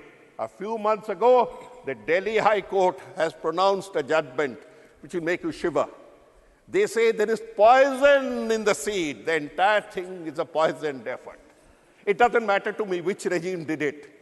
No regimes get into such great detail. It doesn't matter. We should have closed this chapter. We should have punished them because we remain vulnerable to an international fraud of something like 30,000 crores. Why should we pay it? Just because some technocrat made a dirty deal. We talk of the Nambi effect, we celebrate.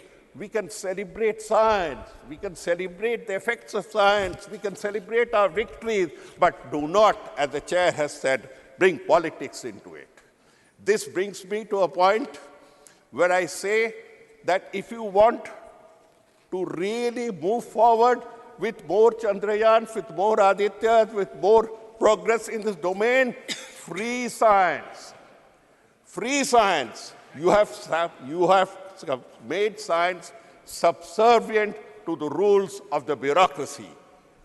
You have created departments and ministries of science where you have placed scientists, but the rules remain the same. The rules remain the same. You have to have a separate set of rules. You have to go in for faith. You have to allow them to function, not shackle them with bureaucratic rules. My heart leaps when I hear that India has joined the 6 nations for the National Quantum Mission. This National Quantum Mission will take India forward. Whether X regime stays or Y regime comes or the Z regime goes, it doesn't matter. This permanent contribution to the quantum mission will take India forward. We should move higher. We already have moved high on the innovation index. In the world over, they look at us to see how much we have innovated, not how much we have talked. How many patents have we filed? This is hard fact. And we have actually gone up, but we need to go further up. This is where the focus should be. The tragic point about Indian science is that even the budget of ISRO has been cut by 8%. The tragic point of Indian science, the tragic part of Indian science is that we do not contribute enough to R&D, research and development. It's an international shame. I am saying, Minister Sirs, it's an international shame because when we make claims, we must substantiate claims. Our contribution of the GDP to research and development is 0.65%, out of which 4% is contributed. 4% is contributed by the state sector, that is the government sector, and only 0.2% is contributed by the corporate sector in India. It is this same corporate sector that you have allowed a 4 lakh crore remission. I am repeating, you have remitted 4 lakh crores by way of taxes from 2019. What have you got in return? Can you make them contribute 0.5% more? 0.5% more? When we talk, this is the remission of income tax, what we call the corporation tax. By way of favors, I am repeating the point, that 12.5 lakh crores, I am repeating, 12.5 lakh crores of the bank customers' money has been evaporated, has been extinguished, has been written off to favor big corporates. A big corporate who belongs to a political party, who was also a member of this house, has got away with 5,000 crores. 5,000 crores of remission yesterday. My submission, madam, my submission is not politics. My submission is that this is the type of money, that could get in to help the science sector with more funding. That is all. All I'm saying is don't talk of lack of resources. Say that we have resources, they have gone in the wrong directions, but now that we are conscious of our capabilities in science and technology, in industry, in Make in India, let us put more money in research and development. And where do we get the money from? I have mentioned already the 5,000 crores that has been remitted. Do not permit these things to go on. We have had a long discussion on the space mission. We have had an erudite discussion by Jairam Ramesh, by the Honorable Chair, by the Leader of the House. I thank all of you, but we should have found time not only for space and the moon, but also for Manipur. We have had no time at all to discuss Manipur. With these words, I thank you and I support the resolution in favor of congratulating Indian science as a whole for several generations. Thank you. Shri Trachui Sabha.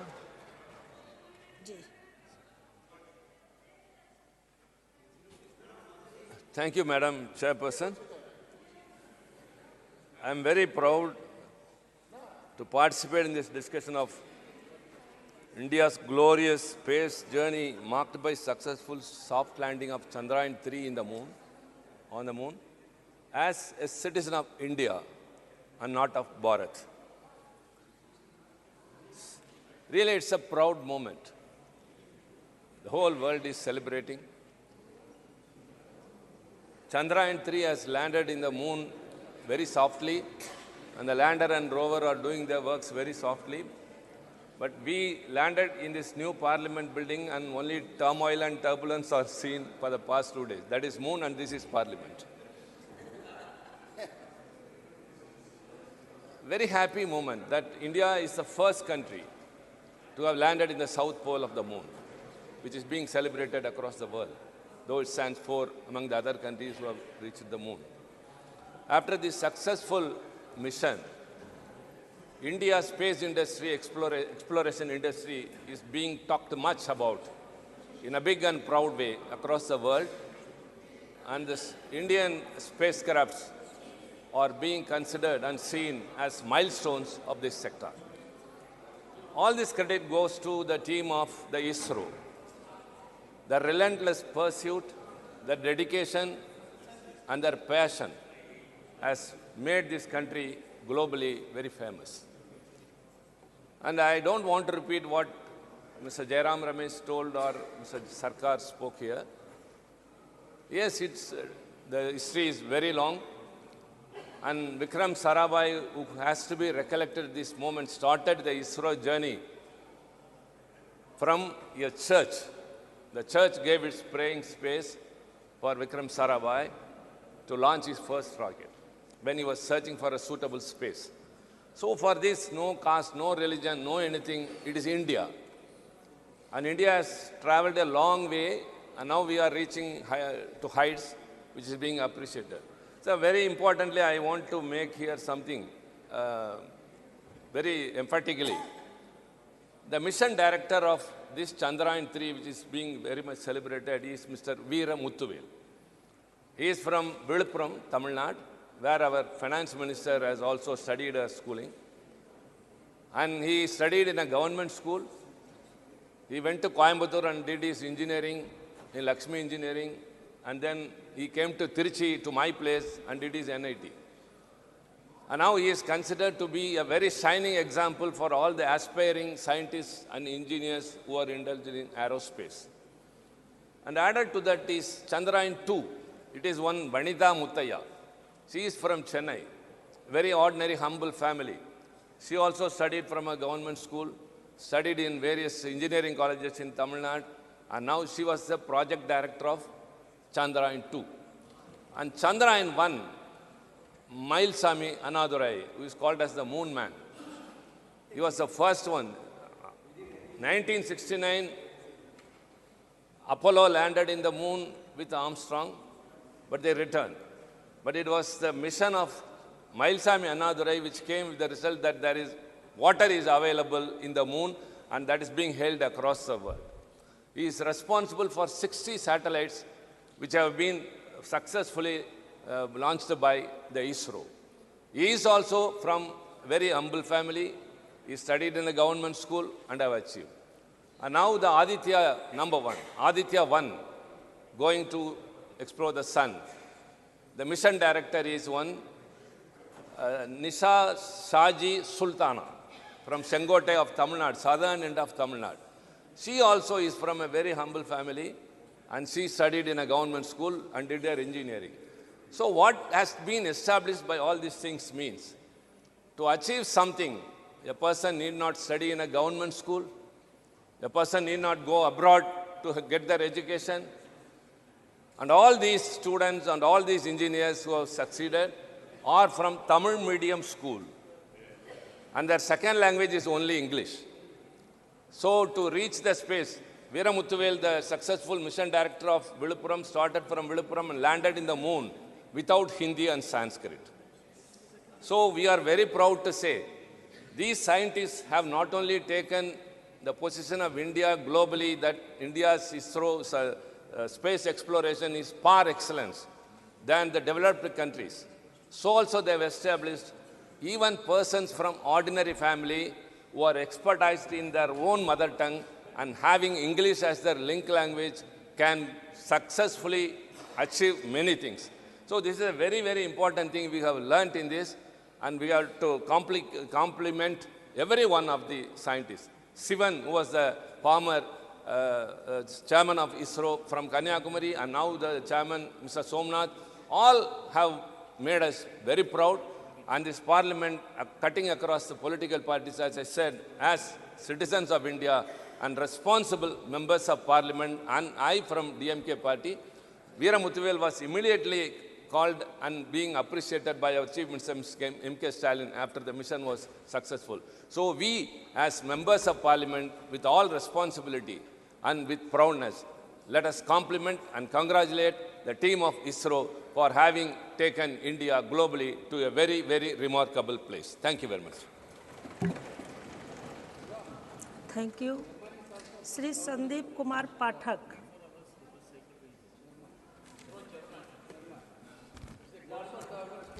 बहुत बहुत धन्यवाद chairman sir.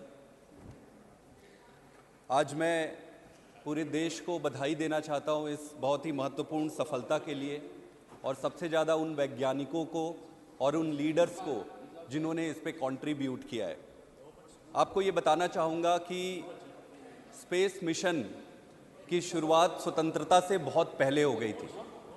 Calcutta में professor मित्रा थे, CV Raman साहब थे, और आते आते स्वतंत्रता के बाद फिर विक्रम साराभाई और होमी भाभा, इन लोगों ने एक ऐसी लीडरशिप, साइंटिफिक लीडरशिप की नींव रखी जो आने वाले समय में आज इसरो का जो आज स्वरूप देखने को मिल रहा है उसका एक प्रमुख कारण थे। 1960 में ही सबसे पहले इंडियन नेशनल कमेटी बनी थी, बाद में फिर उसका नाम इसरो किया गया था, जो जयराम जी ने बड़े डिटेल्ड में इसके बारे में बताया है, उस पर मैं नहीं जाऊंगा। लेकिन ये जानना बहुत ज़रूरी है कि इसरो सबसे पहले डिपार्टमेंट ऑफ एटॉमिक एनर्जी के अंडर आती थी और बाद में फिर उसको डिपार्टमेंट ऑफ साइंस में बनाकर अलग किया गया और होमी भाभा को उसको सेक्रेटरी बनाया गया और विक्रम साराभाई जो साइंटिस्ट थे उनको इसका प्रमुख बनाया गया इस इंस्टीट्यूट का। ये सबको जानना चाहिए कि 10 इंस्टीट्यूशन के बिल्ड होने के 10 साल के अंदर ही सबसे पहला सैटेलाइट इसरो ने लॉन्च कर दिया था, जो अपने आप में एक बहुत बड़ी बात है। 20 साल होते होते जो सैटेलाइट लॉन्च व्हीकल होते हैं इंडिया ने वो तैयार कर लिया था और 20वें साल के पहले ही अपने खुद के व्हीकल से अपने सैटेलाइट लॉन्च करने शुरू कर दिए थे। GSLV, PSLV ऐसे लॉन्च व्हीकल हैं जिसमें देश के ही नहीं दूसरे देशों के भी जो सैटेलाइट है उसको अंतरिक्ष में स्थापित करने का काम कर रही है, विदेशों के उनके लिए भी। प्रश्न आज ये नहीं है, मूल प्रश्न को समझना पड़ेगा। मूल प्रश्न क्या है कि भारत ने स्पेस साइंस में इतना अच्छा कैसे कर लिया। आज कई सारे दूसरे संस्थाएं हैं, दूसरी संस्थाएं हैं, उन दूसरी संस्थाओं को क्या हुआ, वो कहां पीछे रह गए। इसरो ने ऐसा क्या, भारत ने ऐसा क्या किया स्पेस के क्षेत्र में जो इतना आगे कर लिया। सबसे महत्वपूर्ण चीज होती है एक व्यक्ति, मैं भी साइंटिस्ट हूं, मैंने राजनीति में आने से पहले साइंस किया है, मैं अच्छी तरह से समझता हूं इस बात को। किसी एक साइंटिस्ट से ज्यादा महत्वपूर्ण होता है संस्था, और उससे भी महत्वपूर्ण होता है उस संस्था को बनाने वाले लीडरशिप की। आज संभव है कि हम सबके राजनीतिक मूल्य और राजनीतिक रूप से एक दूसरे से मतभेद हो सकते हैं, लेकिन आज अगर पंडित जवाहरलाल नेहरू को याद नहीं किया गया तो वो बेमानी होगी। आपको मैं याद दिला दूं, आजादी के बाद हमारे देश की परिस्थिति ऐसी थी कि कई जगहों पर खाने के लिए पर्याप्त अन्न भी नहीं थे। जब देश में पर्याप्त अन्न भी नहीं था, उस समय कोई व्यक्ति कैसे ये सोच सकता है कि पैसा स्पेस साइंस में लगाना है। राजनीतिक रूप से उनको बहुत विरोध हुआ होगा निश्चित रूप से, लेकिन उन सारे विरोधों को अलग रखते हुए उन्होंने अपनी राजनीतिक दूरदृष्टता और स्पष्टता दिखाई। इसको कहते हैं लीडरशिप। उन्होंने ऐसी लीडरशिप, आज अगर आप देखें कि भारत में और पाकिस्तान का सबसे, जहां भारत है और जहां पाकिस्तान है, उसका मूल कारण क्या है कि भारत को आजादी के बाद पहले प्रधानमंत्री के रूप में पंडित जवाहरलाल नेहरू मिले और पाकिस्तान को पहले प्रधानमंत्री के रूप में जिन्ना मिले। यही एक दो मूल कारण है कि पाकिस्तान आज कहां है और भारत आज कहां है। हमारे कई सारे मतभेद हो सकते हैं, जरूरी नहीं है कि हम हर चीज में सहमत हो, लेकिन साइंस और टेक्नोलॉजी में जो नेहरू जी ने जो काम किया उसको पूरे देश को, पूरा देश उसको मानती है और उनकी लीडरशिप को आगे बढ़ाने के लिए हम सबको अनवरत रहना होगा। आपको फिर विजन क्या था जब ये इसरो को बनाए? विजन ये नहीं था कि छाती पीट पीट के दूसरों को अपनी ताकत का एहसास कराना है। विजन ये नहीं था कि अपने आप में ताकत एकत्रित करना है। विजन ये था कि साइंस और टेक्नोलॉजी को जनमानस के हित में कैसे उपयोग किया जाएगा। यही एक उद्वेलित और अंडरलाइन रीजन था जिसके कारण नेहरू जी ने इस पर भरोसा दिखाया था। आज जितने भी आप देखते हैं, चाहे मौसम विभाग से संबंधित जानकारी हो, कम्युनिकेशन टेक्नोलॉजी हो, और कई सारे क्षेत्रों में स्पेस टेक्नोलॉजी ने जो कंट्रीब्यूशन दिया है, उसके कारण ही आज दूसरे साइंस के क्षेत्र में भी हम आगे बढ़ पाए हैं। लेकिन यह भी देखना पड़ेगा कि क्या नेहरू जी अकेले कर पाते वो? क्या राजनीतिक परिस्थितियां अकेले अलाउ करती? संभव नहीं है। सरदार पटेल जी भी थे, उन्होंने देश में उस समय राजनीतिक स्थिरता लाई। अंबेडकर भी थे, जिन्होंने कॉन्स्टिट्यूशनली इस देश को एक ऐसा महान कॉन्स्टिट्यूशन दिया। तो एक टीम वर्क होता है, किसी भी देश के विकास के लिए टीम वर्क सबसे महत्वपूर्ण होता है, जो आज मुझे लगता है गैर राजनीतिक दलों में भी और अपने खुद के राजनीतिक सभी दलों में भी इस तरीके की टीम वर्क का अभाव है। विजन बड़ा साफ था कि साइंस एंड टेक्नोलॉजी का उपयोग देश के हित के लिए करना है।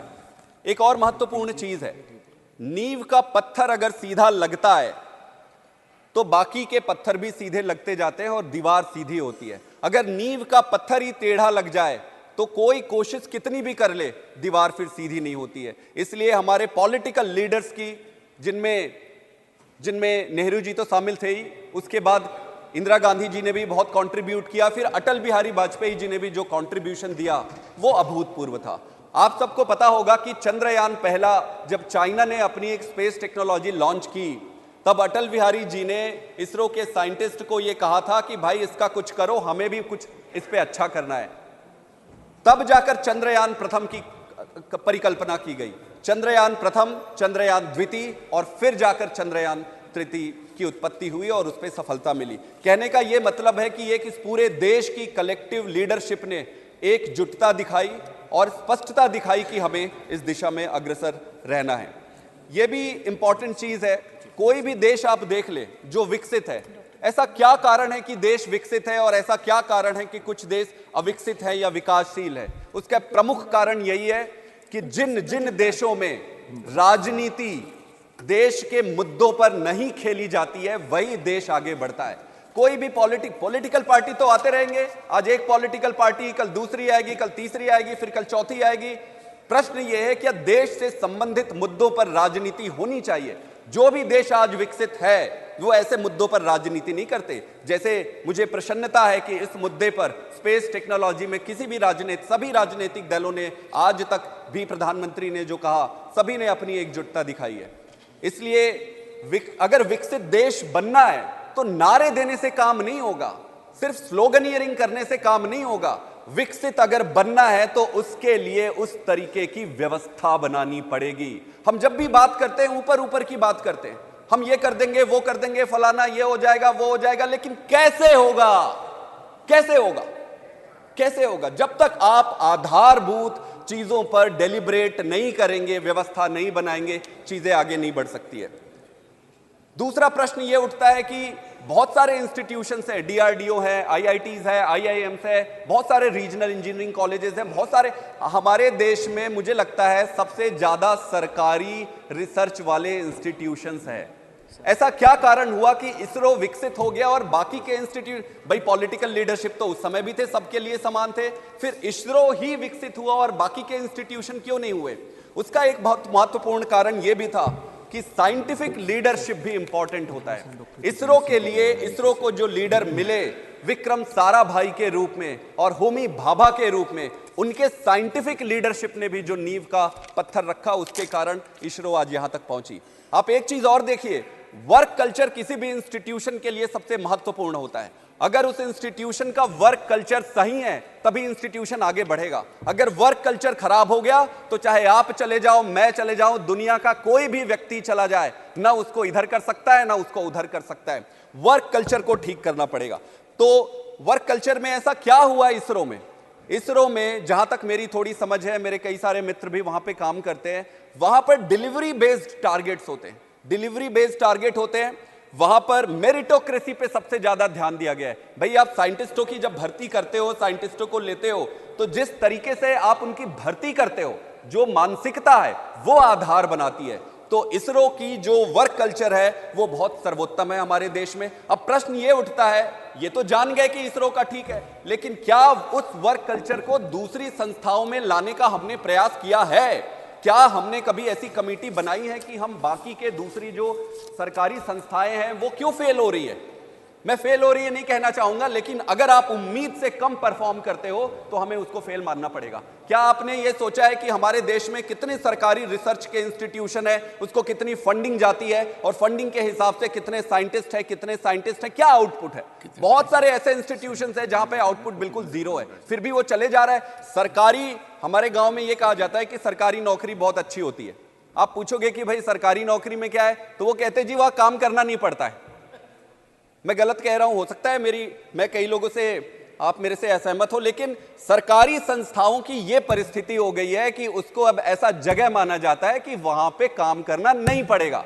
अगर सारे इंस्टीट्यूशन के वर्क कल्चर को ठीक नहीं किया गया समय रहते, तो यह मानना कि भारत विकसित होगा वो एक दिवा स्वप्न होगी। और सिर्फ भाषण से, सिर्फ किसी के भी, मेरे से भी, मैं राजनीतिक दलगत में उतरकर इस इतने महत्वपूर्ण मुद्दे को विशिएट नहीं करना चाहता हूं।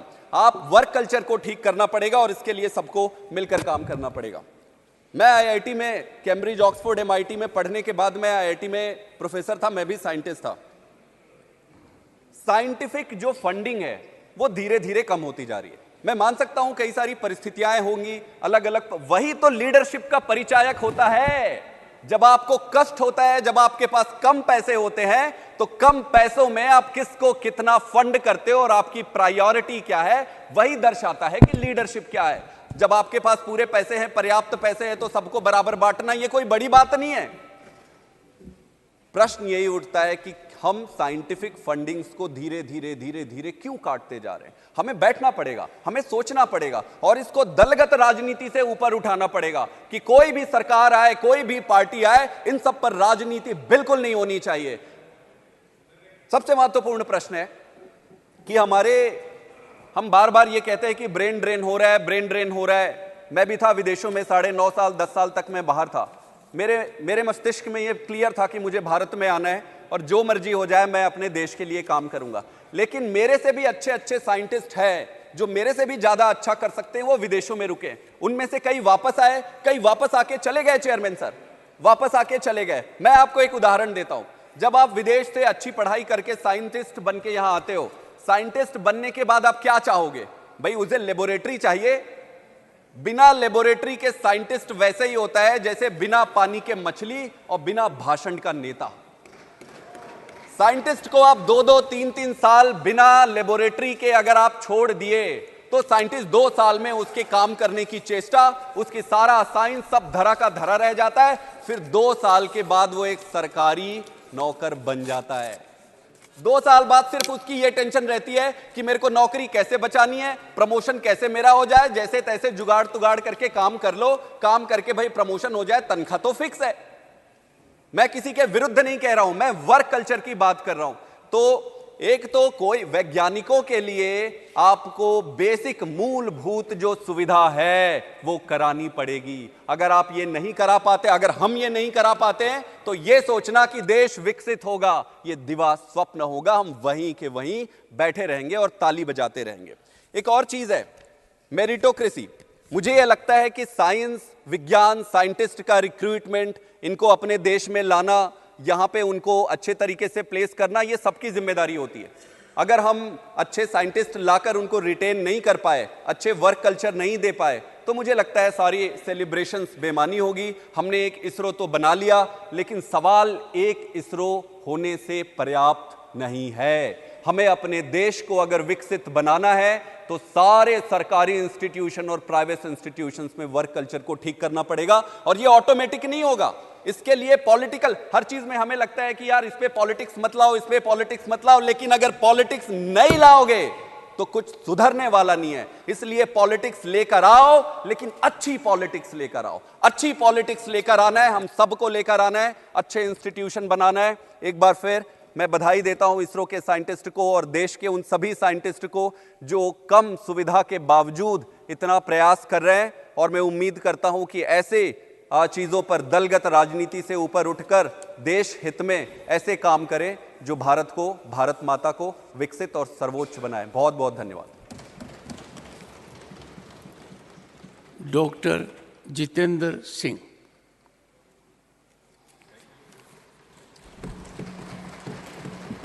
Thank you, Chairman, sir, for giving me this opportunity. I have been keenly listening to all these speakers, Mr. Jairam Ramesh, Mr. Prasad, Mr. Sandeep Pathak, and Shivaji. Mr. Jairam Ramesh is quite well versed with the subject. We respect him for his studiousness. He has tried to also place some of the facts before the House, and in between try to also talk politics and science, which I shall respond in the course of few minutes, not in very big philosophical platitudes as he did, but in statistical data. Because as students of science, we are taught to speak with facts, figures, and evidence. But before I do that, and leave some thought for him to go home and ponder about, I seek your kind indulgence. प्रधानमंत्री मोदी जी के नेतृत्व की सरकार के मर्यादा के अनुकूल आपकी यदि अनुमति हो तो गैलरी में बैठे एक हमारे सज्जन हैं, वो अगर खड़े होकर के अपना चेहरा दिखाएंगे सदस्यों को तो अच्छा लगेगा। Mister Veeramuthuvel, the project director of Chandrayaan, ladies and gentleman. You have celebrated Chandrayaan, you have seen Chandrayaan, you have sung Chandrayaan, but this is the culture under the government headed by Prime Minister Modi. With all the patronage and support from all the quarters in the government, this team works in anonymity. And if there was an iota of politics, it would not have been so. It would have been otherwise. He is not a dynast. He is not there by virtue of being a member of any family. He is there and he doesn't even boast to be there. And his appointment was made by the present government to oversee Chandrayaan 3, the series of which started with Chandrayaan 1, the clearance of which was given by then Prime Minister Shri Atal Bihari Vajpayee, and the third of series happening under Prime Minister Modi. Now, before I go to the, no, I'll give you full strategy, enough food for thought, but I would not create an unpleasant taste for the House. So let's first celebrate what it is. I think we are first here to celebrate the science and the scientists. If you go back and see the pictures in the archives, Sarabhai carrying launcher vehicle on the bicycle carriage. Who was the Prime Minister at that time? Which was the government at that time? सभापति जी, हमारे वैज्ञानिकों में कभी प्रतिभा की कमी ना थी, योग्यता की कमी ना थी, निष्ठा भी थी, मेहनत करने का जज्बा भी था, आंखों में सपने भी थे, और कुछ ना होते हुए भी कर गुजरने का साहस था। लेकिन अभाव था अनुकूलता का, और वो अभाव अब पूरा हुआ।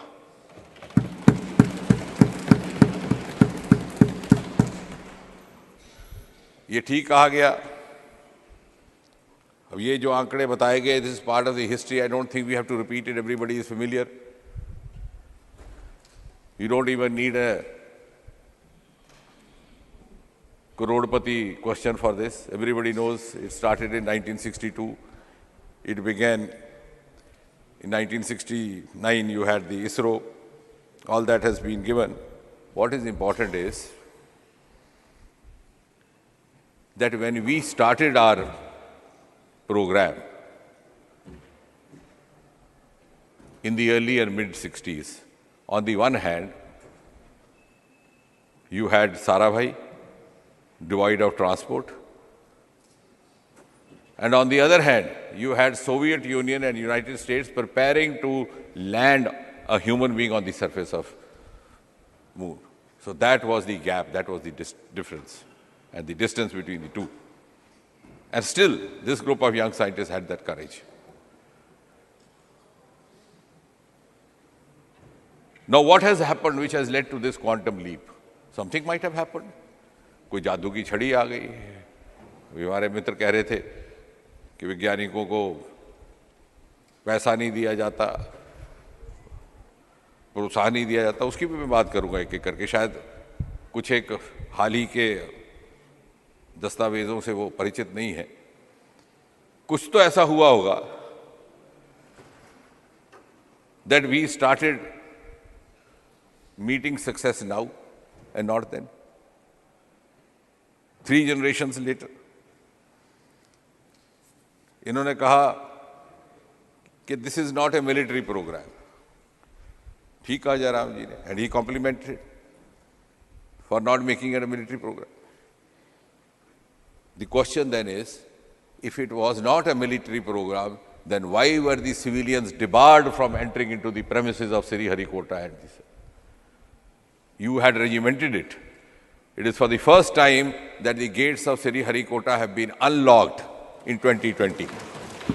Who was the Prime Minister that time? I am not going to say. Because this debate is not around Prime Ministers. Unfortunately, it has been sought to be. No, you made it. You made it a Nehruvian debate. I don't want to go into Nehruvian blunders.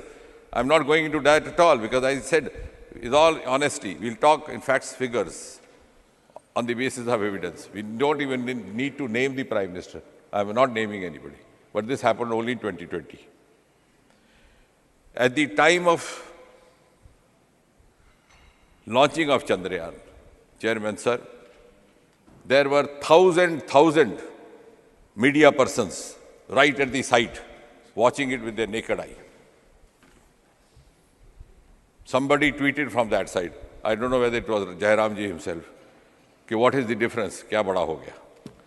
I was that time at that side. The landing had just happened 10 minutes earlier, and the media person confronted me. What do you say? ये आया उनका, वो भी विद्वान है. वो कह रहे हैं कि क्या फर्क पड़ा जो इतना शोर हो रहा है. I asked him, when did you come here last? He said, sir, first time. I said, that is the difference. No, this will tell you. बात तो आगे चलेगी. तो ये ट्वीट करने का क्या मतलब था? सुनिए बात को. We'll have to. Now the point is, the common man was debarred from even peeping inside the gates. This will address all that is being said. Now they are saying why they were kept away. You had kept the Space Department behind a veil of secrecy. You had regimented it. You had disallowed it to be synergized with all the stakeholders. You had disallowed to the industry to indulge in this. And that is why the progress got halted. It took us 75 years to reach where we have reached. And that has happened after the quantum leap of the last few years. What has happened? Before 2014, there were 4 startups in space, 4. It is embarrassing to say. Between 2020 and today, there are 150 startups. Earlier ones have already turned into entrepreneurs, like Skyroot and others. I'll come to, one of our friends spoke about the science at large, that also I'll come, but let's first celebrate what we are doing.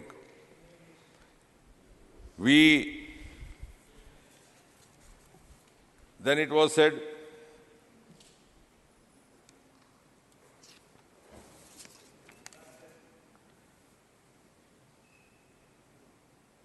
engineering colleges, government engineering colleges, women colleges, this is what Sri Jairam ji was saying.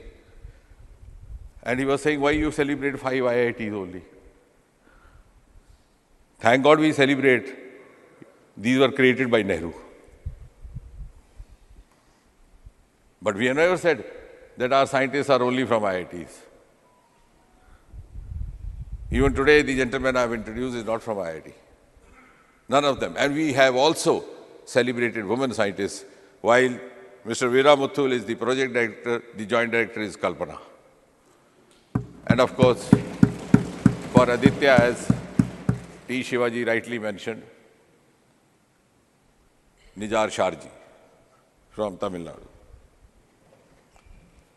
Now you have narrated entire history because you think you are addressing a house which hardly reads science, hardly reads space. So you score 1962, this happened, 1969, Sarabhai died. We know all those details. Sarabhai, I can give you even further details, how he died and what happened. He died from a myocardial infarction. There was a conference in the night, he didn't wake up in the morning. Then Satish Dhawan. No, you have spoken. You have spoken. You have spoken. I'm not yielding. What I'm trying to say is, you are trying to narrate a chronology. You are trying to narrate a chronology simply to subvert the facts.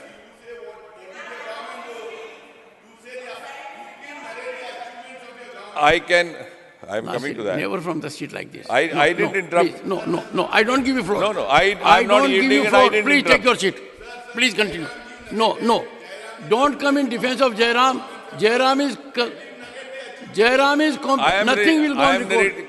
Jairam is competent to defend himself. I am narrating and if all. there will be an occasion, I am I'll give narrating opportunity. both what the past governments did as well as this government does. And I'm not naming the prime ministers. Everybody knows Sarabhai passed away unfortunately at the prime of his life. Satish Dhawan stepped in, and of course he had to, for legacy reasons, the headquarter continues to be in Bangalore. Now who knows Satish Dhawan more? Incidentally, he belonged to Jammu and Kashmir, which many of the friends here may not be aware. Nevertheless, that is besides the point. What I'm trying to say is, need not share these facts just to impose ourselves. Let's actually talk about the facts and figures. Now, when you say what is new, and as it was tweeted, the new is the budget itself.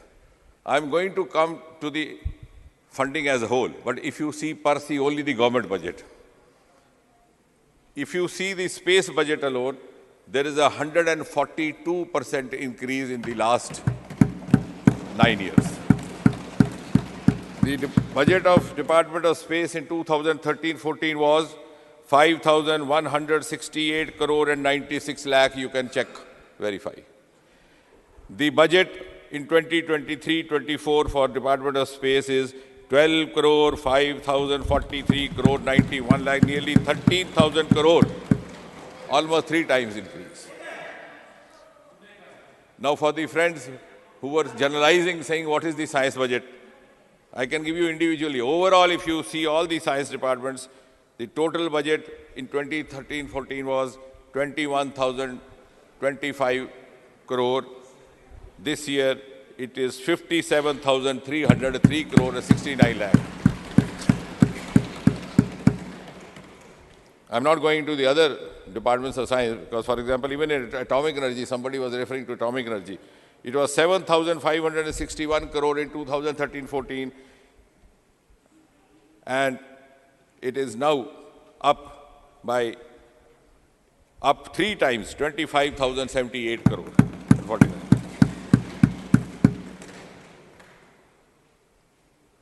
If you go for science and the Department of Science and Technology, it was 7,000 crore in 2013-14. To be precise, 7,051 crore, 74 lakh. Somebody can take down these figures and verify them.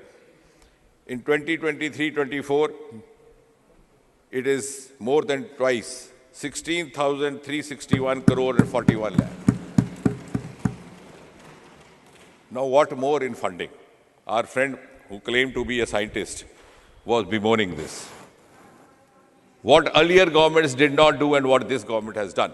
What he was trying to suggest is that we should make it more liberal for funding. Maybe he has not gone through because that day there was so much of din. Unfortunately, discussion could not happen. when I brought in the National Research Foundation bill over here, the Anusandhan bill. I wish you were there, we could deliberate on that. They were not interested. That has precisely addressed what Honorable Member Mr. Pathak was mentioning, which could not be addressed by the earlier government successively in 75 years, has been addressed now. I'm not going to name who's the Prime Minister. Anusandhan National Research Foundation envisages almost 80% of funding from non-government sources. It was important for India, ladies and gentlemen, Honorable Member, Honorable Chairman, sir, because if we have to grow globally, we have to live up to global parameters, we have to be ready for global challenges, and we have to beat them in the global strategies.